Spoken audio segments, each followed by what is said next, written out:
السلام علیکم، آپ دیکھ رہے ہیں ہمارے YouTube video channel just click. آج کی ویڈیو ایسی انفارمیشن پر بیسڈ ہے جس کے بارے میں سب کے لیے تو ہے ہی، مگر خاص طور پر پنجاب میں رہنے اور بسنے والوں کے لیے جاننا بہت ضروری ہے۔ ہسٹری آف پنجاب یعنی پنجاب کی تاریخ۔ ہمارے ساتھ رہیے اس ویڈیو کے لاسٹ تک۔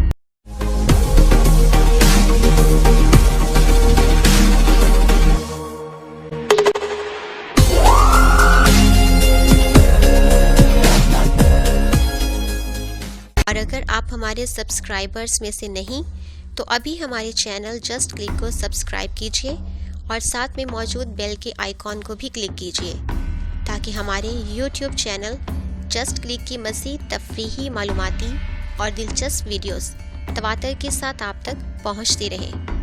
پنجاب فارسی زبان کے دو لفظوں سے مل کر بنا ہے جس کے معنی پانچ اور آب جس کے معنی پانی کے ہیں، یعنی 5 دریاؤں کی سرزمین۔ ان 5 دریاؤں میں دریائے سندھ، دریائے جہلم، دریائے راوی، دریائے چناب اور دریائے ستلج شامل ہے۔ پنجاب آبادی کے لحاظ سے اس وقت پاکستان کا سب سے بڑا صوبہ ہے۔ ابتدا میں پنجاب کے 2 حصے تھے۔ ایک حصہ 1947 میں قیام پاکستان کے وقت پاکستان کا حصہ بن گیا، جبکہ دوسرا حصہ بھارت کے ساتھ شامل ہو گیا۔ تقسیم ہند سے قبل وادی انڈس کی تہذیب و ثقافت میں ہڑپا کی تاریخ قابل ذکر ہے، جس میں جنوبی ایشیا اور افغانی ثقافت کا عنصر اس وقت غالب تھا۔ پھر اپنی جغرافیائی تقسیم کی وجہ سے پنجاب پر مغربی اقوام نے حکومت کی، غرض سے لشکر کشی کی۔ پھر پنجاب میں مختلف حکمرانوں نے خون کی ہولیاں کھیل کر اپنا تسلط قائم رکھنے کی بھرپور کوششیں کی۔ 19ویں صدی تک پنجاب پر فارسی کا اثر زیادہ رہا اور پورے پنجاب میں فارسی زبان کو سرکاری زبان کی حیثیت حاصل تھی، لیکن 19ویں صدی میں برطانوی ریاست دانوں نے پورے برِ صغیر کو اپنی سلطنت بنانے کے جتن شروع کر دیے اور بالآخر کامیاب ہو گئے۔ برطانوی ریاست سے پہلے پنجاب میں مسلمان حکمران اسلام کی شمع روشن کر چکے تھے، جن میں سب سے پہلا نام محمد بن قاسم کا ہے، جس نے پنجاب اور سندھ کو 711 میں فتح کر لیا۔ پھر 1524 سے 1739 تک مغلیہ خاندان نے برِ صغیر پر حکومت کی اور خصوصاً پنجاب میں اپنی ثقافت اور آرٹ کے اثرات زیادہ تر نقش کیے، جن کی فن تعمیر کی یاد آج بھی بادشاہی مسجد، شالامار باغ، مقبرہ جہانگیر اور لاہور کے دیگر تاریخی مقامات کی صورت میں زندہ ہے۔ مغلیہ خاندان کے بعد پنجاب کا یہ خطہ سکھوں کی آماج کا بن، جس میں مہاراجے قابل ذکر ہے۔ ان کا دور حکومت زیادہ طویل تو نہ تھا۔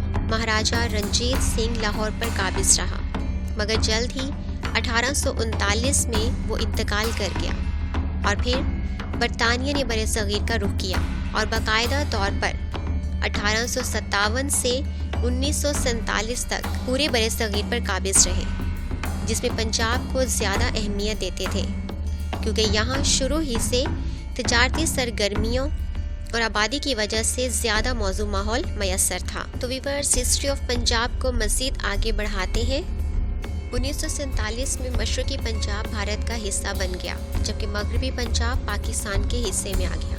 1950 تک مغربی پنجاب یعنی پاکستان والے پنجاب نے کوئی خاص ترقی نہ کی کیونکہ نئے ملک کے معاشی اور سیاسی حالات موزوں نہ تھے۔ پھر آہستہ آہستہ لاہور، ملتان، سیالکوٹ اور واہ میں کارخانے بنائے گئے۔ جو پہلے موجود تھے ان کی تعمیر نو کی گئی۔ پھر 1960 میں صوبہ پنجاب میں اسلام آباد شہر کی تعمیر ہوئی اور اس شہر کو پاکستان کا دارالحکومت بنا دیا گیا۔ صوبہ پنجاب کو کیونکہ دیگر صوبوں کی نسبت مرکزی حیثیت حاصل تھی، اس لیے تاریخ کی اہم جنگیں بھی یہاں لڑی گئیں، جن میں 1965 اور 1971 کی جنگیں قابل ذکر ہیں۔ اس کے بعد پنجاب کے شہر کوہٹا میں پاکستان نے اپنے دفاع کے لیے نیوکلیئر پروگرام شروع کر دیے۔ اس نیوکلیئر ترقی نے پاکستان کو ایٹمی طاقت کی حیثیت سے دنیا میں منوایا۔ صوبہ پنجاب میں کل 36 اضلاع ہیں، جن میں اٹک، بہاول نگر، بہاول پور، بھکر، چکوال، چنیوٹ، ڈیرہ غازی خان، فیصل آباد، گجرانوالہ، گجرات، حافظ آباد، جھنگ، جہلم، قصور، خانیوال، پشاب، لاہور، لیا، لودھرا، منڈی بہاؤدین، میاں والی، ملتان، مظفر گڑھ، نارووال، ننکانہ صاحب، اوکاڑا، پاک پتن، رحیم یار خان، راجن پور، راولپنڈی، ساہیوال، سرگودا، شیخوپورہ، سیالکوٹ، ٹوبا ٹیک سنگھ اور بہاڑی شامل ہیں۔ پنجاب پاکستان کا سب سے زیادہ زرخیز اور گنجان آباد صوبہ ہے، جہاں تقریباً ہمہ قسم کی فصلیں کاشت ہوتی ہیں، کیونکہ موسم اور آب و ہوا معتدل ہوتی ہے۔ فروری سے پہلے موسم قدرے سرد ہوتا ہے، پھر اس کے بعد موسم میں تبدیلی آنا شروع ہو جاتی ہے۔ فروری سے اپریل تک کا موسم موسم بہار کہلاتا ہے، جو بڑے جوش و خروش اور ثقافتی انداز میں مختلف تہواروں کی صورت میں منایا جاتا ہے، جس میں خاص تہوار بسنت کا تہوار ہے۔ اس کے علاوہ دیگر تہواروں میں عید الفطر، عید الاضحیٰ اور میلے ڈھیلے جو پنجاب کی مخصوص ثقافت ہے، بھرپور انداز سے منائے جاتے ہیں۔